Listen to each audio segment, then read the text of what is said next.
주신 하나님의 말씀은 사도행전 7장 36절부터 43절까지의 말씀입니다.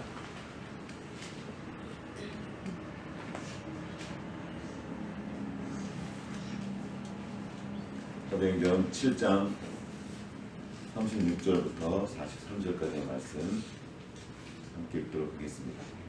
한 목소리에 읽을게요.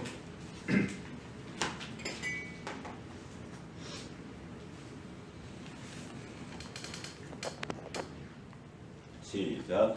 이 사람이 백성을 인도하여 나오게 하고 애굽과 홍해와 광야에서 40년간 기사와 표적을 행하였느니라. 이스라엘에서 대하여 하나님이 너희 형제 가운데서 나와 같은 선지자를 세우리라 하는 자 곧 이 모세라. 시내산에서 말하던 그 천사와 우리 조상들과 함께 광야 들에 있었고 또 살아있는 말씀을 받아 우리에게 주던 자가 이 사람이라. 우리 조상들이 모세에게 복종할 때 아니고자 하여 거절하며 그 마음이 불이어 애굽으로 향하여 아론들에게 이르되 우리를 인도할 신들을 우리를 위하여 만들라. 애굽 땅에서 우리를 인도하던 이 모세는 어떻게 되었는지 알지 못하노라 하고 그때 그들이 송아지를 만들어 그 우상 앞에 제사하며 자기 손으로 만든 것을 구하더니 하나님이 외면하사 그들을 그 하늘의 군대에 섬기는 일에 버려 두셨으니 이는 선지자의 책에 기록된 바 이스라엘의 집이여 너희가 광야에서 40년간 희생과 제물을 내게 드린 일이 있었느냐. 몰로의 장막과 신레판의 벌을 얹었으며 이것은 너희가 절하고자 하여 만든 형상이로다. 내가 너희를 바벨론 밖으로 옮기리라와 같으니라. 어제 이어서 계속 스데반의 설교를 가지고 이 말씀을 나누도록 하겠습니다. 우리는 스데반이 묘사한 모세를 통해서 하나님이 어떤 분이신지 알아봤습니다. 하나님은 약속의 하나님이십니다. 약속을 하시고 그 약속을 이루시는 하나님이십니다. 하나님이 모세와 이스라엘 백성들을 통하여서 당신의 그 약속의 말씀을 성취하셨습니다. 그러나 그 약속은 이제 거기서 멈추지 않고 오늘 우리에게도 이어집니다. 아브라함을 줬던 그 믿음의 일들, 그에게 줬던 그 모든 축복의 약속은 예수 그리스도를 통하여서 우리의 것이 되었습니다. 다시 말하면 우리 또한 이제 그 약속의 한 부분이 되었다는 것입니다. 하나님의 그 모든 약속은 이스라엘 백성들의 모든 그 역사를 통해 이루어졌습니다. 이스라엘 백성들 가운데 일어난 모든 일들은 하나님의 약속 가운데 일어난 일이었던 겁니다. 그리고 그들의 있던 모든 아픔들과 모든 상처들과 힘겨웠던 모든 일들도 그 약속을 성취하게 하기 위한 배경이었습니다. 우리도 그렇습니다. 우리 앞에 찾아온 모든 일들은 하나님의 약속을 이루기 위한 도구입니다. 우연히 온 것이 아니라는 거죠. 하나님의 섭리와 계획 가운데서 온 일이라는 겁니다. 여러분 앞에 지금 어떤 일이 있습니까? 그것이 좋은 일이든 나쁜 일이든 큰 일이든 그 모든 것은 주님의 약속 가운데 온 일입니다. 우리가 그것을 볼 때 우리 이 땅에서의 삶을 다른 의미를 가지고 살아갈 수 있는 겁니다. 세상은 우연을 믿습니다. 우연을 따라 살아갑니다. 그러나 우리는 우연이 아니라 하나님의 약속을 믿는 사람들입니다. 그 약속 때문에 오늘 여기 우리에 모여 있고 그 약속 때문에 오늘을 살아갈 힘을 얻게 되는 것입니다. 그 약속이 있기에 우리는 의미 있게 이 허무해 보이는 이 땅, 이 허망한 이 세상을 그냥 허망한 대로 살지 않고 의미 있게 살아갈 수 있게 된 것입니다. 오늘 그 하나님의 약속 가운데에서 그 하나님의 섭리 가운데에서 광야로 들어간 이스라엘 백성들의 얘기가 계속 이어지고 있습니다. 여기 보시면 36절에 이 사람이 백성을 인도하여 나오게 하고 애굽에서 나온 거죠. 이 사람은 모세입니다. 애굽과 홍해와 광야에서 40년간 기사와 표적을 행하였느니라. 첫 번째 기사와 표적은 애굽에서 행했죠. 그 거대한 곳, 그 거대한 세상 한복판에서 하나님이 살아계심을 전한 것입니다. 홍해, 우리의 구원을 말합니다. 우리로서는 도저히 할 수 없는 일, 가장 크고 놀라운 일, 바로 구원 사건입니다. 우리가 아무리 노력하고 아무리 힘써도 결코 얻을 수 없는 그 구원을 하나님이 우리를 위해서 이루어 주셨고 선물로 주셨습니다. 이게 홍해의 사건이에요. 기적 중에 기적이고 가장 놀라운 기적입니다. 우리의 구원을 말합니다. 죽었다가 살아난 거예요. 사실 그때 우리는 죽었던 것입니다. 이스라엘 백성은 사실 그때 끝났던 거예요. 모든 것이 막혔으면 그때 이 막혀있는 그 상황이야말로 하나님의 약속을 이루시기 위한 배경이 되었던 것입니다. 바로 그곳에서 그들은 구원을 경험합니다. 우리가 경험하는 것이 그거예요. 우리의 죄, 그 지긋지긋한 죄로부터 주께서 우리를 끊어주셨고 우리를 살려주신 겁니다. 이게 우리에게 주신 하나님의 놀라운 선물이에요. 그렇게 홍해를 지났습니다. 그러나 그 홍해의 사건은 잠깐입니다. 여기에 우리의 딜레마가 있어요. 구원받았는데 내 이 삶을 왜 이러는 거예요? 아니 구원받았는데 저렇게 똑같이 못된 짓 하고, 구원받았는데 똑같이 더 나쁘게 하기도 하고, 죄 짓고 원망하고 미워하고 죽이고 우상 숭배하고, 이게 됩니까? 이게 가능합니까? 예, 가능합니다. 구원받고 끝나는 게 아니에요. 이 시작입니다. 시작. 이제 하나님의 구원을 받았습니다. 이제 그 생명을 받았기 때문에 이제 이 생명으로 살아가야 될 일이 남겨져 있습니다. 이제 이 생명이 나의 몸에 나타나게 하기 위해서 내가 해야 될 일이 있는 거죠. 어떤 시간을 보내야 됩니다. 양육을 받아야 되고 훈련을 받아야 됩니다. 이것이 광야의 시간입니다. 훈련의 시간이고 성화의 시간입니다. 오늘날 많은 크리스찬들이 이 광야로 나가지 않습니다. 구원받은 백성답게 살아가는 그 성도의 삶을 사는 그 훈련 과정을 통과하기를 원치 않습니다. 그냥 구원의 간격에만 젖어 사는 거예요. 놀라운 기적이면 틀림없지만 이제 우리는 그 광야로 들어가야 합니다. 들어간 거예요. 이제 홍해와 광야에서 40년간 기사와 표적을 해내요. 홍해를 건넌 것도 기적이지만 광야를 사는 것도 기적입니다. 그 광야에서 우리 힘으로 살 길이 없는 것에 사람이 살 수 있는 것이 아닙니다. 게다가 그 많은 사람들이 먹을 것이 없어요. 먹을 물도 없고요. 먹을 양식이 있는 것이 아닙니다. 그 광야길에서 날마다 하나님의 기적을 경험하며 사는 것이 바로 그리스도의 삶입니다. 오늘 우리가 그 기적을 누리고 있습니다. 이제 그 광야로 들어섰습니다. 이 광야에서 다 들어갑니다. 이스라엘 백성들이 안에 있던 오래 묵었던 찌끄러기들, 그 노예 근성들, 애굽에서 익혔던 그 우상 숭배의 습관들, 하나님을 향한 그들의 진심. 처음에 그랬죠. 하나님 우리를 살려주세요. 우리를 도와주세요. 우리를 구원해주세요. 그래서 하나님께 간절히 기도했기 때문에 하나님이 그들을 구원해 주셨어요. 그런데 그들 안에 있던 또 다른 마음들을 주님께서 드러내십니다.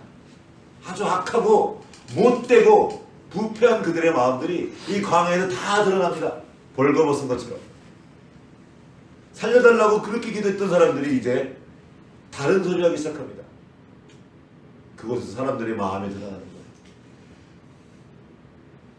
만물보다 거짓되고 부패한 것이 사람의 마음이야. 광야는 우리의 그 더러운 죄스러운 예전에 물들어있던 그 마음이 드러나는 곳입니다. 이스라엘 백성들도 그렇습니다. 37절 한번 보겠습니다. 이스라엘 자손에 대하여 하나님이 너희 형제 가운데서 나와 같은 선지자를 세우리라 하던 자가 곧 이 모세라. 모세가 세워졌죠. 자, 그 다음에 38절 같이 읽겠습니다. 시작. 시내산에서 말하던 그 천사와 우리 주석들과 함께 광야 교회에 있었고 또 하나님의 말씀을 받아 우리에게 주던 자가 이 사람이라. 아멘. 이 스데반의 놀라운 선포가 여기 나옵니다. 그 광야가 바로 교회였다는 겁니다. 광야에 있던 이스라엘 백성들, 그들이 바로 교회였다는 겁니다. 광야 같은 세상을 살아가는 우리가 바로 교회입니다. 완전하지가 않아요. 완벽하지가 않아요. 그러나 이미 주님께서 교회로 묶으신 겁니다. 그 교회에 있는 것이 무엇입니까? 살아있는 말씀이 있는 것이 바로 교회입니다. 모세는 그 하나님의 살아계신 말씀, 개념 속에 있는 말씀이 아니라 내가 만들어낸 어떤 우상 같은 그 신이 아니라 살아 역사하시는 그 하나님의 말씀을 백성에게 받아서 전했던 것이, 그 말씀이 있는 것이 바로 교회입니다. 우린 여전히 부족하고 여전히 죄 가운데 있지만 그 말씀이 들려주고 있습니까? 우리는 그 광야 교회의 성도로 살아가는 거예요.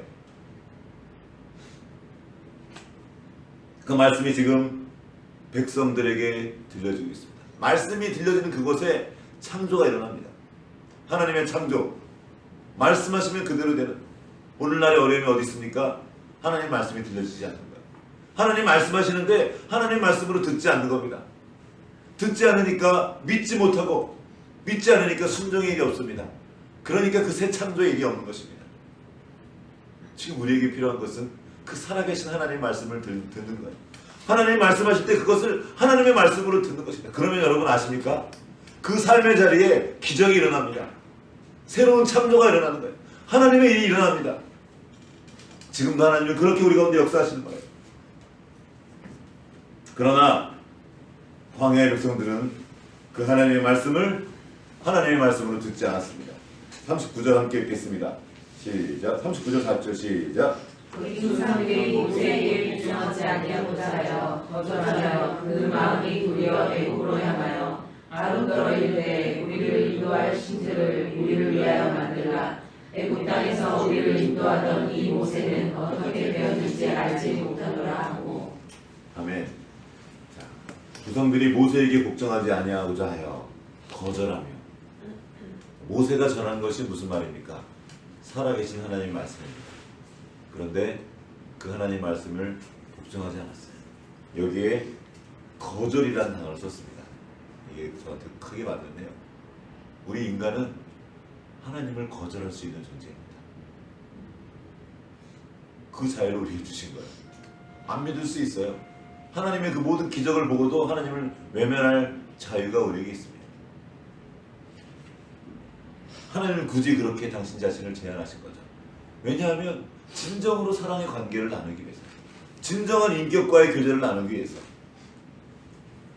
근데 그 기회를 이스라엘 백성들은 거절하는 데 사용했습니다. 그리고 그 마음이 도리어 애국으로 향하여, 그 마음이 바로 만물보다 거짓되고 부패한 마음이었습니다. 어려서부터 악하여서 하나님을 대적하는 마음입니다. 오늘 이 시대가 우리에게 주는 것이 메시지가 뭡니까? 어제는 이 시대가 주는 메시지는 한 가지 우연이라고 그랬죠. 모든 게 우연이다. 또 하나 이 시대가 주는 강력한 메시지는 네 마음 가는 대로 해라. 네 마음을 섬기는 거죠. 네 느낌대로 해라. 그 마음이 어떤 마음입니까? 힘들고 어려울 때는 하나님 살려주세요. 날 좀 도와주세요. 제발 좀 건져주세요 했던 그 같은 입으로 다시 애굽으로 돌아가겠다는 거예요. 애굽이 더 좋았다. 이것이 인간의 마음입니다. 그 마음을 우리가 따라야 되겠습니까? 왔다 갔다 갈팡질팡.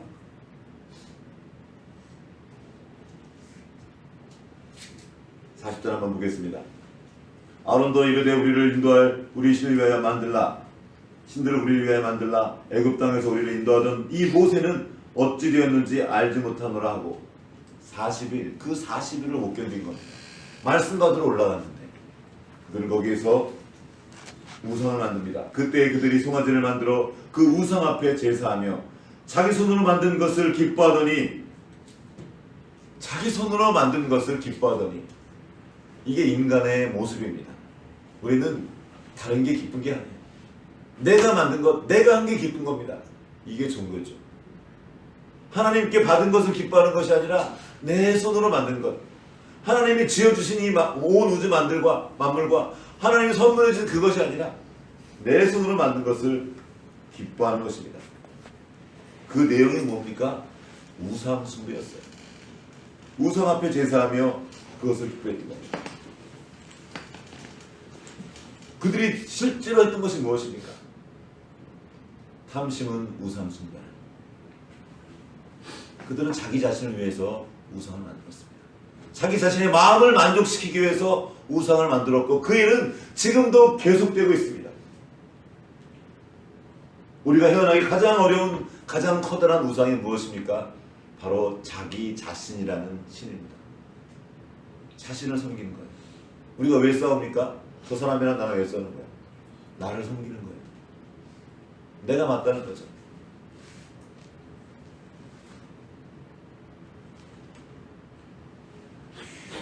여러분은 지금 무엇으로 기뻐하십니까? 내가 지금 하는 내 마음이 우상 숭배인지 아닌지 확인하는 하나의 그 자로미터는 우리의 기쁨이에요. 내가 진짜로 즐거워하는 게 뭔가? 가만히 생각해 보십시오. 나를 만족해 할 때 기뻐하지 않습니까? 내 마음을 기쁘게 하는 어떤 것 무엇인지 한번 돌아보십시오. 쇼핑입니까? 쇼핑이라는 우상을 섬기는 게 사실 그 내용은 자기 자신을 섬기는 겁니다. 어떤 사람은 드라마예요. 좀 너무 재밌어요. 이게 모든 것의 기준이에요. 거기에 빠져있는. 그러면 그 드라마에 빠진 겁니까? 아니요. 나를 기쁘게 하는 거예요. 그걸 통해서. 얘가 나를 기쁘게 해주기 때문에 그거를 내가 좋아하는 거죠. 어떤 사람은 스포츠에 미쳐 있고요. 어떤 사람은 자기 사업에 빠져 있습니다.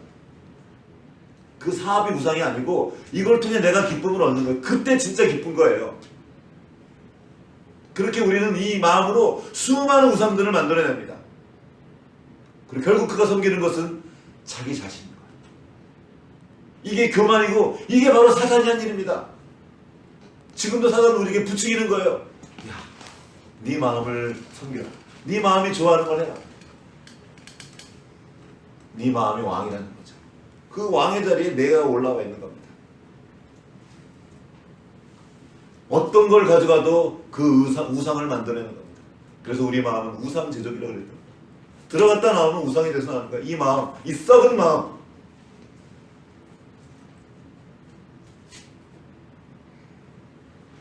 모세가 말합니다.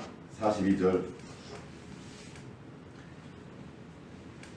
세반이 말하는 거죠. 하나님이 외면하사 그들을 그 하늘의 군대 섬기는 일에 버려주셨으니 이는 선지자의 책에 기록된 바. 하나님이 눈을 돌려버리신 거예요. 차마 눈 뜨고 볼 수 없었던 겁니다. 그래서 그냥 버려두는 거예요. 로마서에 나와 있죠. 하나님이 내어버려 주사. 가장 큰 징계입니다. 그들이 마음에 상실한 대로 그들의 마음에 하나님 두기를 싫어함에 로마서 1장에 나와 있습니다. 그냥 버려두지라. 하나님을 마음에 두는 걸 원치 않습니다. 왜냐하면 내 마음대로 못하니까. 난 지금 섬기는 신이 따로 있기 때문입니다. 이스라엘 집이여 너희가 광야에서 40년간 희생의 제물을 내게 드린 일이 있었느냐?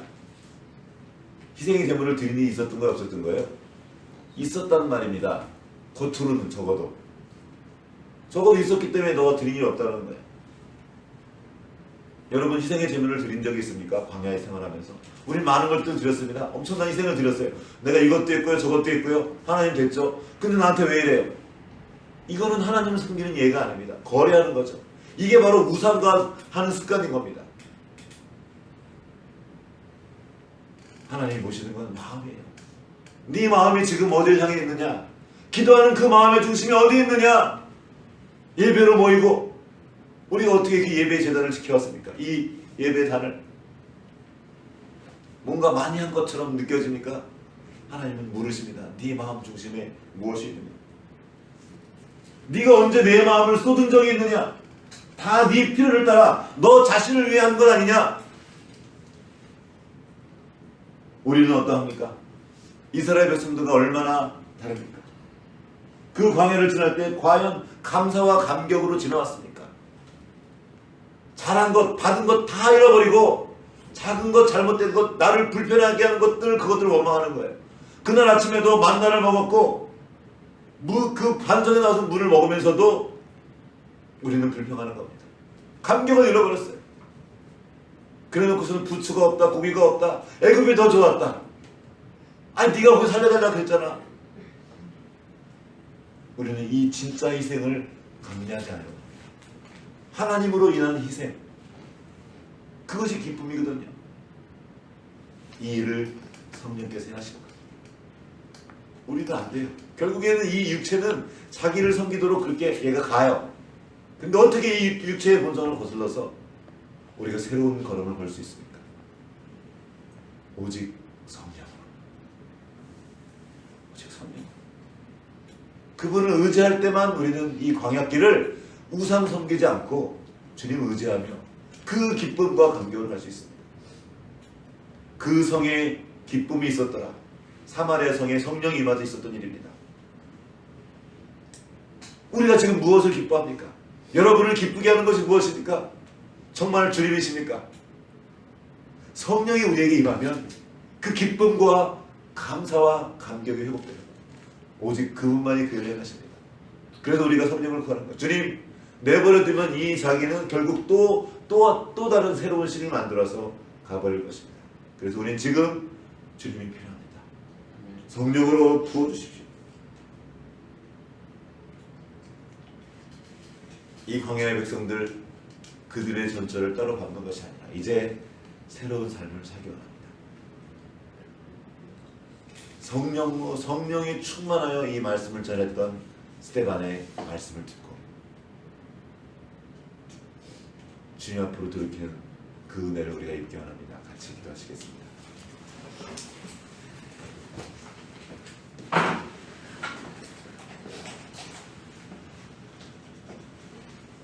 하나님, 우리가 지난 10여 년 넘게 광야와 같은 시간을 지나왔습니다.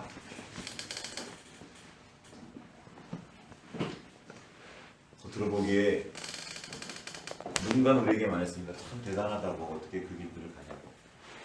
그러나 우리가 주님 앞에 돌아보건대 참으로 합당치 못한 일이 많았습니다. 광야의 이스라엘 백성들처럼 불만하고 불평하고 하나님을 원망하기도 하고 서로 싸우기도 하고 서로 판단하기도 하고 또 이렇게 그들처럼 우상을 만들어서 그 우상을 은밀히 섬기기도 하고 그 말씀을 싫어하기도 하고 하나님 마음에 두기 싫어했던 그런 모습들이 얼마나 많았는지 모릅니다.